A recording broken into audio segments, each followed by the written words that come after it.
Ya, oke guys. Assalamualaikum. Balik lagi dengan Jaki ya guys. Hari ini 7 Februari 2025 pukul 17 lewat 46 menit. IHSG turun guys. Turunnya cukup dalam. Sebenarnya bukan hari ini guys ya. Kemarin juga turunnya udah dalam. Sekarang tanggal 7 Februari juga turun lagi cuman sempat rebound. Nah, gue udah lama nggak buat video. Terakhir sekitar 2 minggu yang lalu ya. Karena memang liburan biasalah ngajak keluarga. Habis itu eh, ada usaha yang sedang gua kembangkan sehingga ya memang cukup inilah cukup akhirnya membuat gue malas bikin video. Udah itu aja sebenarnya, nggak ada alasan khusus. Nah, sekarang gue mau mencoba membuat video lagi dengan konsisten. Karena konsisten itu susah guys ya. Buat video 2 hari sekali, 3 hari sekali. Kalau udah nggak bikin, bawaannya udah mau mulai lagi tuh males gitu. Cuman ya itu intermezzo aja lah ya.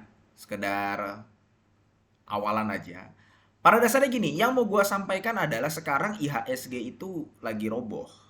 Dan banyak yang DM ke Instagram gue juga, ya biasalah sharing-sharing dengan teman-teman belanja saham, karena yang tadinya di YouTube akhirnya juga berteman dan suka ngobrol bareng di Instagram sama gua, gitu ya.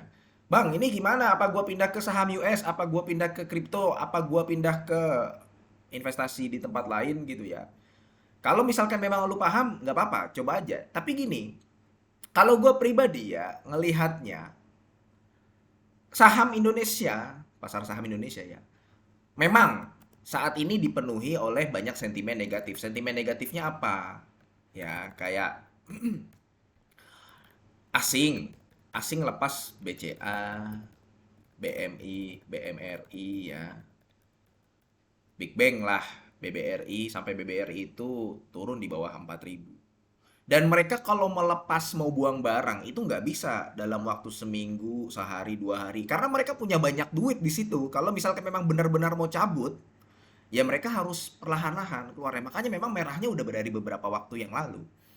Asing keluar. Kemudian ada kasus pagar laut. Kasus pagar laut yang diduga, baru dugaan ya, karena memang banyak beritanya. Banyak beritanya bahwa Pantai Indah Kapuk yang sahamnya sempat eh, naik sampai 19.000. Nah, ini nih. Jadi banyak yang artikel-artikel yang menyebutkan dan menakutkan lah terutama bagi saham-saham atau holdernya saham-saham PANI ini. Kemudian e-fishery ya yang melakukan ya manipulasi laporan keuangan. Gue nggak ngerti ya dia sampai berapa puluh triliun ya. 12 kalau gue nggak salah ya. Yang padahal sebenarnya cuma 3 triliunan gitu pendapatannya, dan dimanipulasi itu bukan investor-investor kecil yang memang ketipu di situ, ada banyak investor besar. Artinya gini guys, yang gue mau sampaikan adalah banyak sentimen-sentimen negatif, dan suka atau tidak suka, asing juga pasti akan melihat hal tersebut. Cuman dibalik banyaknya sentimen negatif tersebut ya, kalau gue pribadi ya nggak menganggap bahwa si IHSG itu akhirnya jadi tidak prospek. Karena gini guys, beberapa kali juga gue sering ngobrol, sharing dengan teman-teman di Instagram. Bang, bisa nggak IHSG akan ke 8.000? Berat. Tapi kalau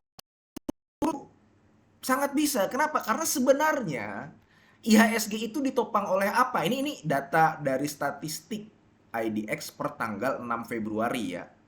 Sekarang sih udah lebih turun lagi tuh.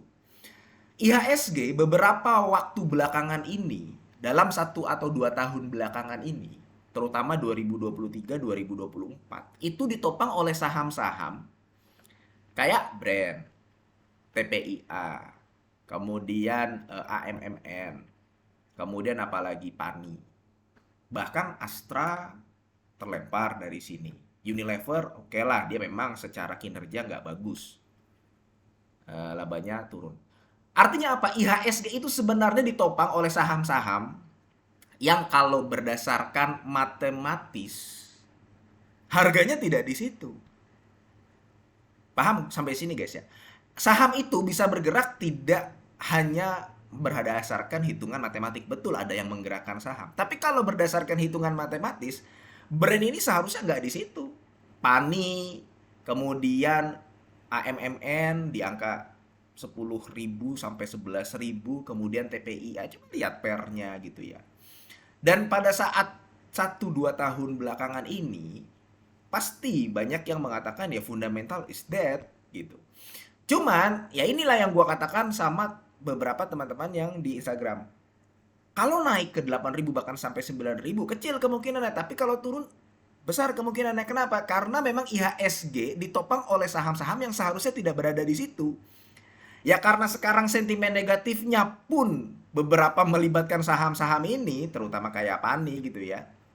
Kemudian brand juga gagal masuk indeks, PTRO, dan sebagainya, grup-grupnya Prayogo Pangestu.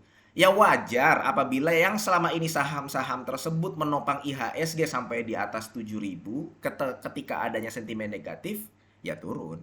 Kayak gitu. Jadi sebenarnya kalau gue ngelihatnya begini guys, betul memang banyak sentimen negatif, tapi bukan berarti IHSG itu sudah tidak menarik, dan bukan berarti gue pribadi ya akhirnya pindah dari IHSG kemudian menuju ke tempat investasi yang lain. Enggak, kalau gue jujur aja ya nggak ngerti, belum mempelajari secara mendalam dan belum paham investasi di luar saham. Akhirnya gue ya tetap berada di saham dan melihat bahwa penurunan ini sebenarnya keuntungan.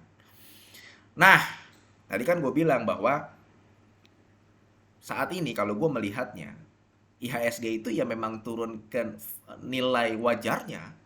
Karena selama ini, terutama dalam 1-2 tahun belakangan ini, IHSG bukan ditopang oleh saham-saham yang memang benar-benar seharusnya berada di sana. Kan valuasinya banyak yang tinggal masuk akal. Nah, makanya kalau misalkan lu beli di atas, di pucuk, kemudian lu sekarang nyangkut, ya berarti lu harus mengerti kondisinya bahwa cepat atau lambat, saham-saham yang valuasinya tidak masuk akal itu akan kembali juga. Karena ya mereka meningkatkan atau menaikkan harga sahamnya dari sentimen. Ketika sentimennya udah banyak negatifnya, ya turun. Tapi di tengah penurunan ini, terus terang ya, gue ada beberapa saham yang memang jujur gue beli nih dalam waktu beberapa belakangan. Bahkan saat ini sudah menjadi porsi terbesar di portofolio gue. Kalau gue pribadi ya, saat ini lagi nyicil UNTR. Karena kenapa alasannya? Nah, UNTR ya, kenapa gue sebutkan alasannya UNTR? Jadi beberapa waktu lalu, sekitar 3 bulan lalu, waktu UNTR lagi di harga 27 ribuan. Nah ini nih, lu bisa tonton lah.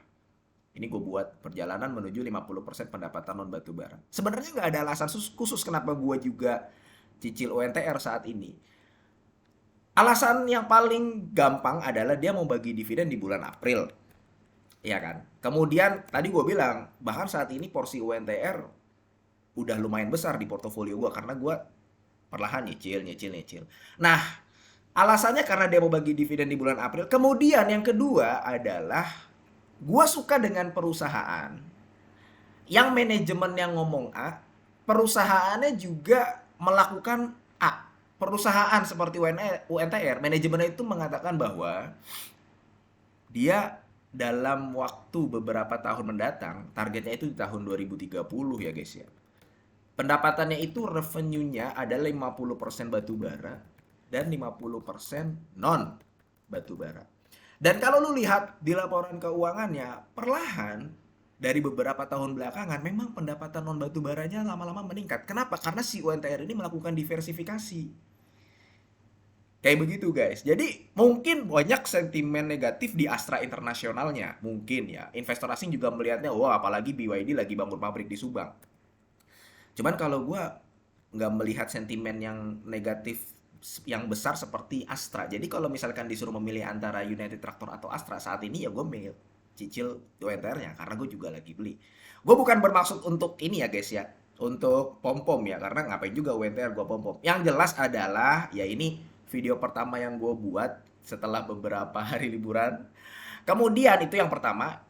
Kemudian yang kedua adalah gue nggak melihat penurunan IHSG ini adalah sebuah musibah. Jadi kalau misalkan lu bisa memanfaatkan peluang, justru ini waktunya lu mulai mempelajari mana nih yang bener-bener bagus. Kemudian yang harganya lagi turun, ya lu cicil beli. Ingat guys, beli jangan langsung all in, jangan langsung banyak akhirnya mendominasi portofolio lu. Sepercaya dirinya gue dengan suatu saham, biasanya gue tetap membatasi bahwa saham tersebut paling tidak 30% di portofolio. Udah, nggak lebih dari itu. Kalau misalkan lebih ya nggak sampai 50%, nggak sampai 60%. Oke, mudah-mudahan video ini bermanfaat ya guys, dan semoga lu sehat selalu sehingga kita bisa bertemu kembali di video-video selanjutnya. Ini bukan ajakan jual beli, gue akhiri. Wassalamualaikum warahmatullahi wabarakatuh.